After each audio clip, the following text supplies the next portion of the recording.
Today is Wednesday, July 19th, 2017. Today in the tech news, Intel throws shade at AMD. Amazon Prime is going to be more popular than cable TV. Musk continues his rant about AI taking over the world. Cars make third-level autonomy, and much, much more. So let's get right into it.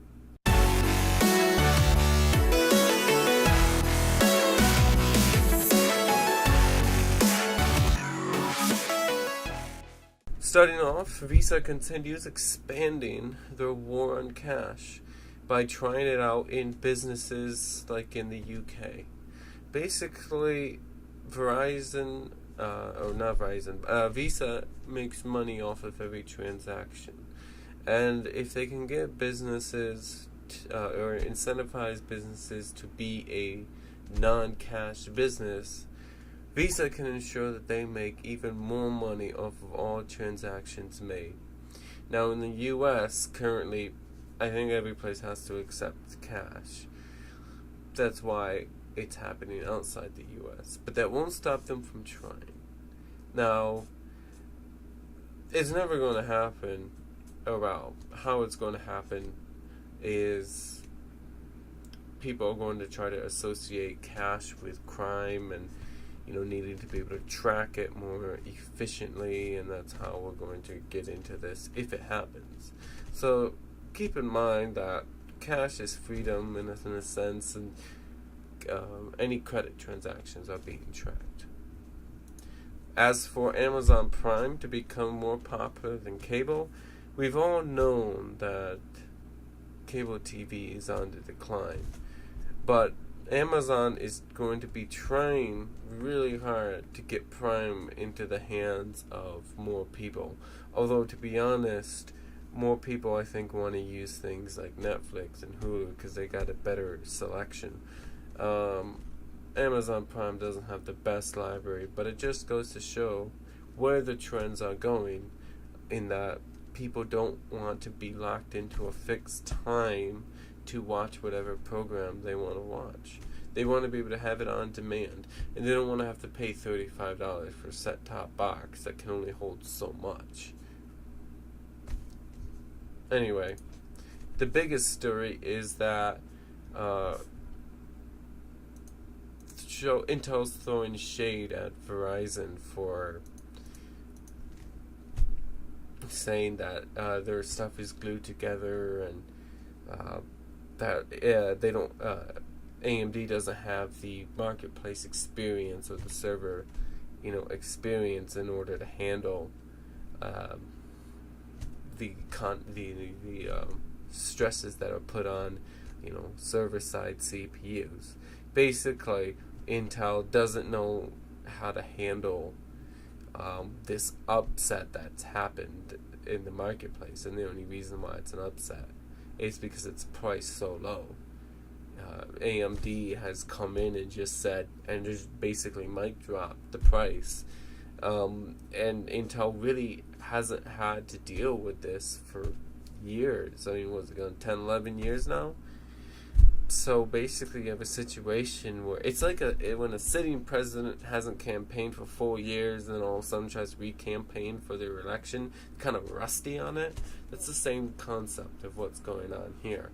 Intel hasn't had to really try to push, why companies and people should buy their product for a long time, because it really hasn't been any competition.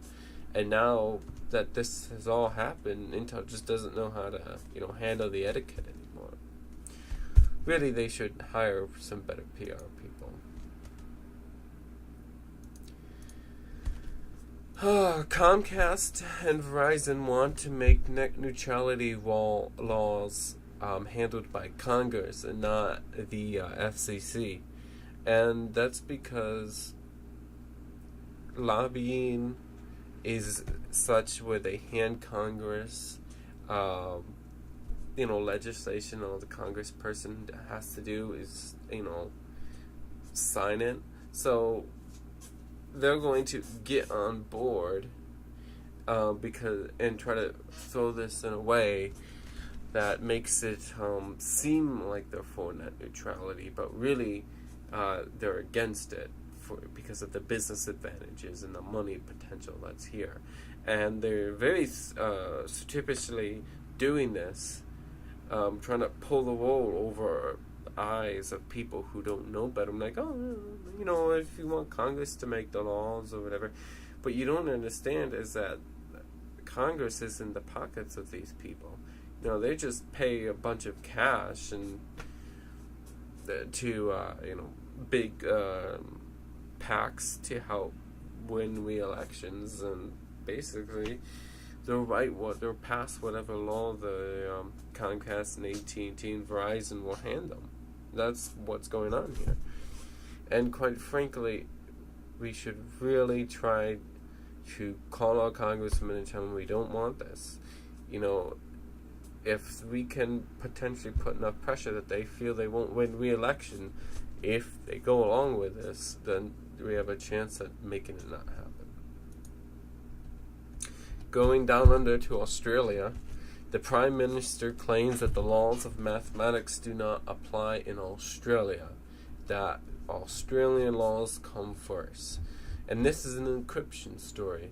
An Australian Prime Minister who doesn't understand that you can't have a backdoor in encryption and have the encryption be safe. Basically, he's saying that the nerds should make this work. It's a moral obligation to allow us a backdoor and make it safe at the same time, even though that's impossible. You can't have this because all backdoors get leaked or found out just because people are trying to find them, and they will continue to find them as long as bullcrap like this is allowed to continue. I feel very bad for Australia and UK and Germany. We don't really have it the best here in the United States, but so far it's so convoluted and stuck up in a mess in our government that nothing's happening, which is better than what will happen if these companies get their way, if the governments get their way in trying to insist that backdoors be placed. Nothing will be secure. Now, naturally, I know that people will always find a way to have a better encryption and share it amongst the people who know. But for people who don't know, this is really who it's going to affect, because people who just rely on professionals doing their job and making their data safe, the average Joe who pays for a service to have their emails protected, or relies on storage companies like Dropbox or Google Drive or Microsoft OneDrive, work keeping and making their data secure. If backdoors are allowed to be put in, these guys aren't going to know. The normies, as it will, won't know, and they won't have any idea or have any really warning, because they won't know to look at the warning signs. The mainstream media really won't pick it up. So it's very important that we pressure our representatives not to accept any backdoors in encryption.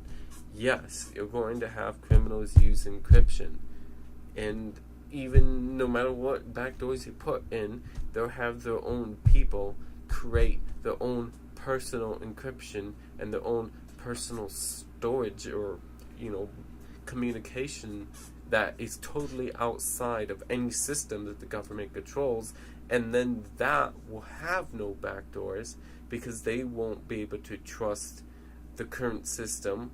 So, as you can clearly see, the only thing this is going to do is push criminals to invent their own system of communication that is flawless and defeat the whole reason why they want the backdoor in the first place. Limitations promote creativity, and when you start limiting the effectiveness of general purpose encryption and demanding that backdoors be placed into it, you only encourage the creativity of criminals to create their own system that doesn't fall under these rules. They're criminals. They're not going to care. They're going to continue being criminals. Good old-fashioned police work is what solves these crimes. compromising technology is just going to make everyone suffer. Anyway, third level autonomy in cars is the next story. So basically, Tesla is second level. It prompts you still have to look at the road and get your hands ready to take over at a moment's notice.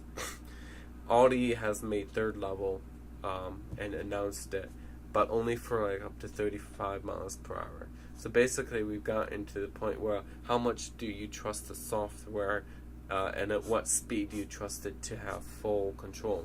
This would be great for places like in big cities where you can only go 30 miles per hour anyway, and generally not as much. But we're going to get into a point when people, we're never going to want to let go of control. But I think of how many kids do their homework on the bus, and then in their adult life, how many kids or adults finish up some sort of paper that they have to submit to the boss, or would like to in a car, or how mundane driving is, or how since we can't seem to convince kids not to text and drive, well, we'll just make it so they can't drive. Not that they can't, but don't have to. So now they can just sit in the back seat, text away, and the car will have their entire safety in mind. And because technology can interact faster, a big complaint that I get is the risks in letting technology do this. Yes, there are risks, but the risks are less than that of human drivers. In fact, I've seen it cited before that people who follow the law, the driving laws to the letter, are generally more at risk than people who seem to speed. Like if the speed limit is 55, people who seem to be going 60 are generally safer than people who are actually going 55, because more people are going faster than the speed limit. So when someone comes upon a person, they're more likely to hit them. And cars can deal with that a lot better than someone who is oblivious or can't seem to comprehend. Rules are there for protection, and if you don't follow them, you create an unknown variable, which puts everyone at risk. Yes, this could mean that I need to go somewhere faster, so I'll pay money for an accelerated path. That could be a thing, but other than that, more people will be saved than will get hurt with this technology. So there is a Chrome app called Particle that got sold when the developer was offered a lump sum of money, and they basically converted the appearance of YouTube and I guess some other places so that it looked different, maybe more readable, change the colors or whatever, but it depended on YouTube's API or UI at least to stay the same. And now that it's changed, this app was out of date, and the dev was going to go in and fix it, but instead was sold the rights to it to another developer who turned it into adware, which brings in an interesting point. If you start to see some of your extensions start asking for more permissions, be aware that that could be a reason that there could be ads built into it to insert ads into websites that may not otherwise have it. Lastly, Elon Musk talks cars and humanity's fate with governors. So essentially, he continues to say that AI technology can be very bad for humanity if not handled correctly. And he's not alone. Other prominent people, like Stephen Hawking, I believe, has also said that AI can be great for society, but it could also be the thing that ends it. And this is especially true if it starts to become able to make decisions that are not confined, or if we can give an AI a set of decisions to choose from, that would be better than just sending it loose. We are at the precipice of some great change. I mean, with the technology the way it's going. But if it is used poorly, or if it gets in the hands of people who want to do harm, we really haven't had this type of threat before. If it becomes that, sure, dealing with an AI would be a lot like dealing with a person who is able to think a lot faster, make quicker decisions, and interface with just about every technology around it. But other than that, it's set to take the world by storm, like it has, like with the previous stories about level 3 autonomy, predicting elections and weather, and deep learning, deep AI learning. We just have to be very careful in how it's implemented and what we allow it to have access to.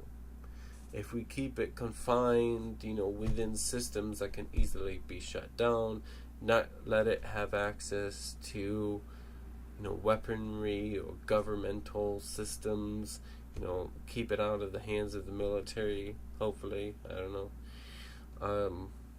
But other than that, it'll revolutionize everything. But we just have Elon saying, caution and thoughtful laws and regulations, and making sure that how it's used is done appropriately and not in a way that could put people in danger.